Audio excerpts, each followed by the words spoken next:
going to go to Anna in Virginia Beach. Hey, Anna, welcome to the show.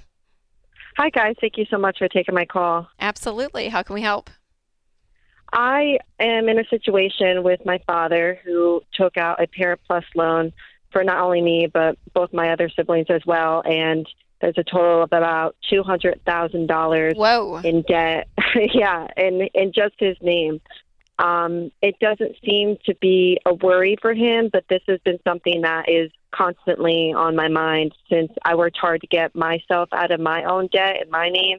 And now with the government starting to start loan payments again at the end of January, it's really been a stressful factor for me. And what's making it stressful for you? The fact that he's going to be burdened with this? Well, I never knew that there was no discussion between me and him when I went to college that he was going to do this Parent Plus loan and that I would owe him this money. So after I graduated college, he was like, by the way, you owe me $65,000. Wow. Wow. Right. And so past couple years, I've been sending him, Venmo payments towards it. And, ever since the shutdown and they stopped taking payments, we haven't tried to do anything with it. But I don't think it's right that I owe him that money when we never had that discussion. But I'm torn because thankfully I am able to actually pay that off tomorrow if I prayed about it and that's what God tells me to do. But I'm not having that mindset. I feel like this is like I was taken advantage of. I was only 17 or 18 years old, and my father put me in this very difficult position. Very much so. And sadly, Anna, your story is common. I hear this a lot. I even had a friend and they went to go apply for a mortgage and she had no clue and it came up and she was like, "Wait, what?" So it is sadly something that does happen. Have you talked to him about this? What's y'all's relationship like? It's strained.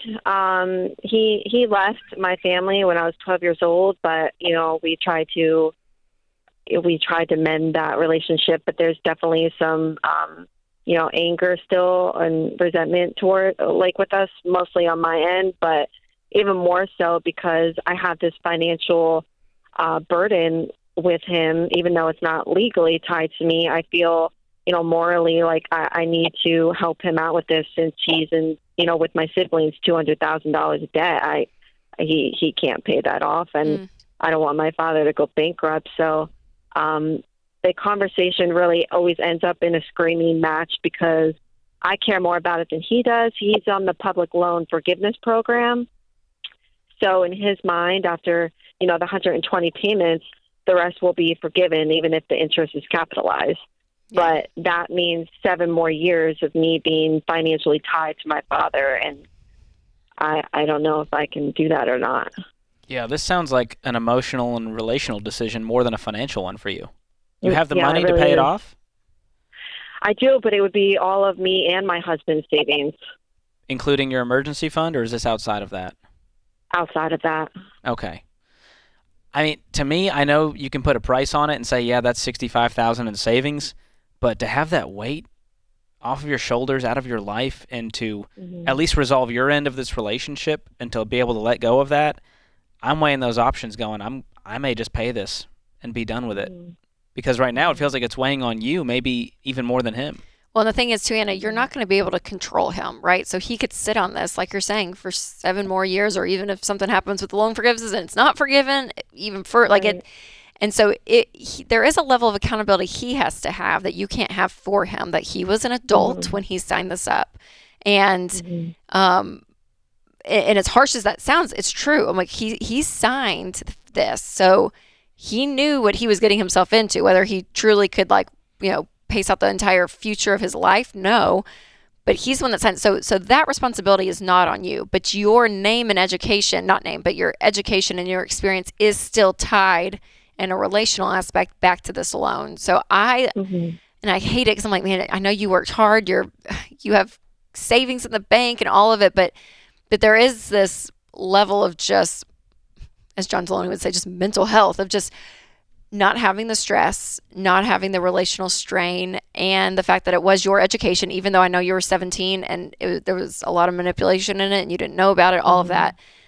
But there is something that you could say, okay, I am going to pay this because it's worth me having peace at night. It's worth me not stressing about my dad. It's worth cutting the ties is basically what it feels like. And this, you're still tied to him is the feeling I'm getting from you on this call. Is that correct? Yeah, it's correct. And I guess my other concern is how do I actually give my father that amount in trust that he's actually going to use that large sum of money and pay off my portion of the loan, since they're all consolidated. So I don't really know how that works. Well, it would be, yeah, obviously in good faith that he would, but you're not legally tied to this loan. And so for you, this is a moral type decision. It's not a legal financial decision. It is hey, I'm giving you this money to pay off my loan and I'm done. You can't come back to me anymore for anything. I've paid my end of the deal, which sucks because I didn't even know I had the end of the deal until after college. But I'm going to do this so that I can have breathing room and this stress be off me. And then at that point, it is his responsibility and up to him. But I think from your end of the deal of you making this decision, again, it's not from a legal standpoint. It really is from a emotional standpoint. Do you think if you had the conversation with him and you sat down with him and said, hey, I want to pay this off, would he be open to that? What would that turn into?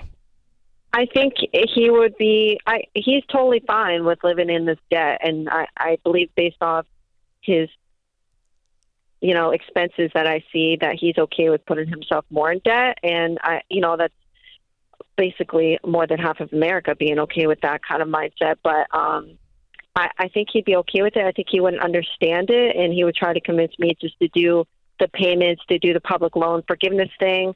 But like you guys said, I mean, we have no idea what would happen in 7 years. He tries to also convince me that maybe the Biden administration will fall through and they will give money towards, student debt and stuff like that. But I don't plan on holding my breath for that to happen. Well, and as we're talking about this, Anna, there is a part of me that would be a little bit like, gosh, I don't want to enable him with $65,000 through like a Venmo, right? Like there would have to be, I would want to see on a computer transferring the money, you know what I mean? Because I'm like, I don't want to hand him $65,000 of cash because I think if you can get on the same page and he's willing to allow this $65,000 to be paid, you sit with him and you guys do this thing together. And that way you can see it happen, you're on the same page, and there's this nice clean break in a sense if this relationship isn't going to be sorted out. But who knows? There could be redemption at the end of the story. Absolutely. So it's your job to just do what you can and control what you can control, but you need to let go of this.